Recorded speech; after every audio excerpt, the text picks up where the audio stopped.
Lesson 25. The Cutty Sark. Listen to the tape, then answer the question below. What piece of bad luck prevented the Cutty Sark from winning the race? One of the most famous sailing ships of the 19th century, the Cutty Sark, can still be seen at Greenwich. She stands on dry land and is visited by thousands of people each year. She serves as an impressive reminder of the great ships of the past. Before they were replaced by steamships, sailing vessels like the Cutty Sark were used to carry tea from China and wool from Australia. The Cutty Sark was one of the fastest sailing ships that has ever been built. The only other ship to match her was the Thermopylae. Both these ships set out from Shanghai on June 18, 1872, on an exciting race to England. This race, which went on for exactly 4 months, was the last of its kind. It marked the end of the great tradition of ships with sails and the beginning of a new era. The first of the 2 ships to reach Java after the race had begun was the Thermopylae. But on the Indian Ocean, the Cutty Sark took the lead. It seemed certain that she would be the first ship home. But during the race, she had a lot of bad luck. In August, she was struck by a very heavy storm, during which her rudder was torn away. The Cutty Sark rolled from side to side, and it became impossible to steer her. A temporary rudder was made on board from spare planks, and it was fitted with great difficulty. This greatly reduced the speed of the ship, for there was a danger that if she travelled too quickly, this rudder would be torn away as well. Because of this, the Cutty Sark lost her lead.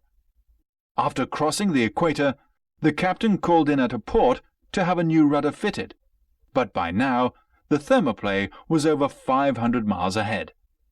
Though the new rudder was fitted at tremendous speed, it was impossible for the Cutty Sark to win. She arrived in England a week after the Thermopylae. Even this was remarkable, considering that she had had so many delays.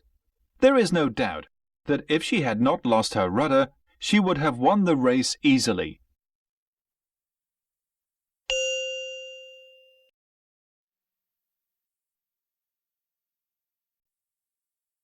Lesson 26. Wanted, a large biscuit tin. Listen to the tape, then answer the question below. Who won the prize for the biggest biscuit? No one can avoid being influenced by advertisements. Much as we may pride ourselves on our good taste, we are no longer free to choose the things we want, for advertising exerts a subtle influence on us. In their efforts to persuade us to buy this or that product, advertisers have made a close study of human nature and have classified all our little weaknesses. Advertisers discovered years ago that all of us love to get something for nothing. An advertisement which begins with the magic word free can rarely go wrong. These days, advertisers not only offer free samples, but free cars, free houses, and free trips around the world as well. They devise hundreds of competitions which will enable us to win huge sums of money. Radio and television have made it possible for advertisers to capture the attention of millions of people in this way. During a radio program, a company of biscuit manufacturers once asked listeners to bake biscuits and send them to their factory. They offered to pay $10 a pound for the biggest biscuit baked by a listener. The response to this competition was tremendous. Before long, biscuits of all shapes and sizes began arriving at the factory. One lady brought in a biscuit on a wheelbarrow. It weighed nearly 500 pounds. A little later, a man came along with a biscuit which occupied the whole boot of his car. All the biscuits that were sent were carefully weighed. The largest was 713 pounds. It seemed certain that this would win the prize. But just before the competition closed, a lorry arrived at the factory with a truly colossal biscuit, which weighed 2,400 pounds. It had been baked by a college student who had used over 1,000 pounds of flour, 800 pounds of sugar, 200 pounds of fat, and 400 pounds of various other ingredients. It was so heavy that a crane had to be used to remove it from the lorry. The manufacturers had to pay more money than they had anticipated, for they bought the biscuit from the student for $24,000.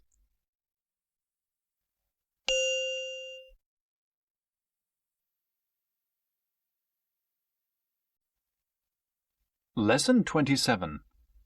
Nothing to sell and nothing to buy.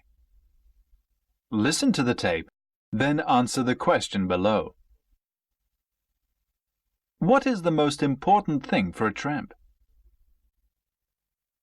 It has been said that everyone lives by selling something. In the light of this statement, teachers live by selling knowledge, philosophers by selling wisdom, and priests by selling spiritual comfort.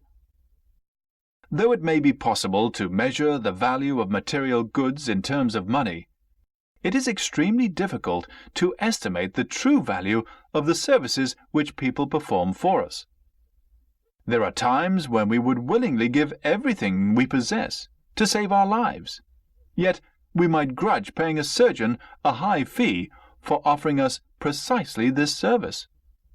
The conditions of society are such that skills have to be paid for in the same way that goods are paid for at a shop. Everyone has something to sell. Tramps seem to be the only exception to this general rule. Beggars almost sell themselves as human beings to arouse the pity of passers-by. But real tramps are not beggars. They have nothing to sell and require nothing from others. In seeking independence, they do not sacrifice their human dignity. A tramp may ask you for money, but he will never ask you to feel sorry for him. He has deliberately chosen to lead the life he leads and is fully aware of the consequences. He may never be sure where the next meal is coming from, but he is free from the thousands of anxieties which afflict other people. His few material possessions make it possible for him to move from place to place with ease. By having to sleep in the open, he gets far closer to the world of nature than most of us ever do. He may hunt, beg, or steal occasionally to keep himself alive. He may even, in times of real need, do a little work, but he will never sacrifice his freedom. We often speak of tramps with contempt and put them in the same class as beggars. But how many of us can honestly say that we have not felt a little envious of their simple way of life and their freedom from care?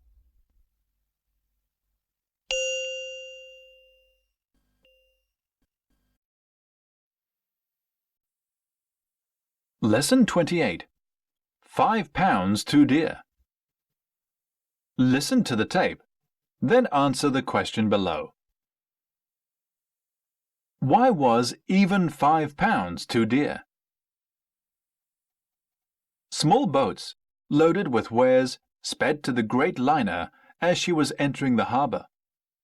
Before she had anchored, the men from the boats had climbed on board, and the decks were soon covered with colourful rugs from Persia, silks from India, copper coffee pots, and beautiful handmade silverware. It was difficult not to be tempted. Many of the tourists on board had begun bargaining with the tradesmen, but I decided not to buy anything until I had disembarked. I had no sooner got off the ship than I was assailed by a man who wanted to sell me a diamond ring. I had no intention of buying one, but I could not conceal the fact that I was impressed by the size of the diamonds. Some of them were as big as marbles.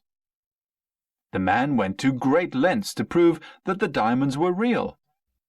As we were walking past the shop, he held a diamond firmly against the window and made a deep impression in the glass. It took me over half an hour to get rid of him. The next man to approach me was selling expensive pens and watches. I examined one of the pens closely.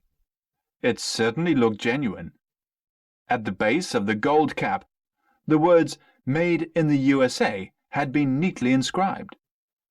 The man said that the pen was worth £50, but as a special favour he would let me have it for £30. I shook my head and held up 5 fingers, indicating that I was willing to pay £5. Gesticulating wildly, the man acted as if he found my offer outrageous, but he eventually reduced the price to £10. Shrugging my shoulders, I began to walk away when, a moment later, he ran after me and thrust the pen into my hands. Though he kept throwing up his arms in despair, he readily accepted the £5 I gave him. I felt especially pleased with my wonderful bargain, until I got back to the ship. No matter how hard I tried, it was impossible to fill this beautiful pen with ink, and to this day it has never written a single word.